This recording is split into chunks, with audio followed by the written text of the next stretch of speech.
பல்சமய நல்லூர் இயக்கத்தின் நிர்வாகிகள் கூட்டம் இன்று மிக சிறப்பாக நடைபெற்றது.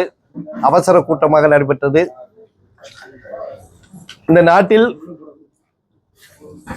தமிழகத்தில் மிக சிறப்பாக 5 ஆண்டு காலம் சிறப்பாக ஆட்சி செய்த மாண்புமிகு முதலமைச்சர் தொடர வேண்டும்.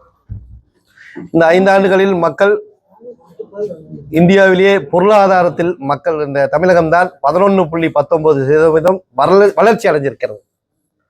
அதே பல்வேறு நலத்திட்டங்கள், மகளிர் உரிமை தொகை, முதியோர் உதவித்தொகை, பெண் கல்வி திட்டம், எவ்வளவோ கல்விக்காக கொடுத்து இந்த தமிழகம் அனைத்து துறைகளிலும் வளர்ச்சி அடைஞ்சிருக்கிறது. சில குழுக்கள், வலதுசாரி இயக்கங்கள் ஒரு குழப்பத்தை ஏற்படுத்தி தமிழகத்தில் ஆட்சி அதிகாரத்துக்கு வருவலாம் என்று நினைக்கிறார்கள். எப்பவுமே மாண்புமிகு முதலமைச்சர் அவர்கள் சமூக நீதிக்காகவும் மத நல்லிணக்கத்திற்காகவும் ஒற்றுமைக்காகவும் பாடுபடக்கூடியவர். அது தடுத்து நிறுத்தியவர் மாண்புமிகு முதலமைச்சர் அவர்கள். ஏன்னா ஒரு நாட்டில் ஒரு அமைதி இருந்தாதான் அந்த நாடு வளர்ச்சி அடையும். அதற்கு முன்னோடியாக தமிழகம் மிக சிறப்பாக இருக்கு. கல்வியாகட்டும், மருத்துவத்துறையாளராகட்டும், இன்னைக்கு தமிழகமே திரும்பி பார்க்கக்கூடிய, இந்தியாவே திரும்பி பார்க்கக்கூடிய தமிழகமாக இருக்கிறது. மாண்புமிகு முதலமைச்சர் அவர்களை அனைத்து முதலமைச்சர்களும் உற்று நோக்கிறார்கள். ஏன் என்று கேட்டால் தினந்தோறும் மக்களுக்கான திட்டங்களை கொடுத்துட்டு இருக்கின்றார். இந்த ஒன்றிய அரசு தொடர்ந்து தமிழகத்தை வஞ்சித்துக் கொண்டிருக்கின்றது. குறிப்பாக கோவையிலே மெட்ரோ ரயில் திட்டத்தை அதுக்கு ஒரு முட்டுக்கட்டை போட்டார்கள். எய்ம்ஸ் மருத்துவமனை 7 ஆண்டுகள் வருது இந்த வருஷம் நாளைக்கு அப்படின்னாருங்க, அதையும் கட்டி கொடுக்கல. தொடர்ந்து மத்திய அரசு கல்வி நிதியும் கொடுக்கறது இல்லை. தொடர்ந்து அவர்கள் புறக்கணித்தாலும் மாண்புமிகு முதலமைச்சர் அவர்கள் மக்களுக்கான ஆட்சியை நல்ல ஆட்சியை நான் கொடுப்பேன் என்று மிக சிறப்பான ஆட்சி நடத்தி கொண்டிருக்கார். அதனால வருகின்ற சட்டமன்ற தேர்தலிலே நாங்கள் திமுக கூட்டணி ஆதரித்து நாங்கள் பிரச்சாரம் செய்கிறோம்.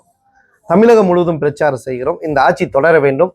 200க்கு மேற்பட்ட இடங்களில் இந்த கூட்டணி வெற்றி பெற்று மிகப்பெரிய மாண்புமிகு முதலமைச்சர் அவர்கள் மீண்டும் முதலமைச்சராக பதவியேற்பார்.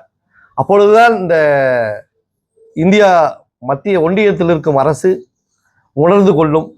ஏன்னா ஒன்றிய அரசு அவர்கள் ஆளுகின்ற மாநிலங்களில் ஒரு மாதிரியாகவும், மற்ற எதிர்கட்சி ஆளுகின்ற ஆளுநர்களை ஒரு மாதிரியாகவும் நடத்தி கொண்டிருக்கிறது.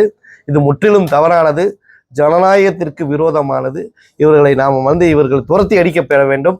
நாட்டிலும் கூட இன்னைக்கு பொருளாதார தட்டுப்பாடு, இன்னைக்கு 50 ரூபாய்க்கு கொண்டு வருவேன்னு சொல்லி போட்டு 2014 நான் பாகிஸ்தான்ல குறைஞ்சி போயிட்டது, பங்களாதேஷ்ல குறைஞ்சி விட்டது அப்படின்னு எல்லாம் கூவினார் மோடி.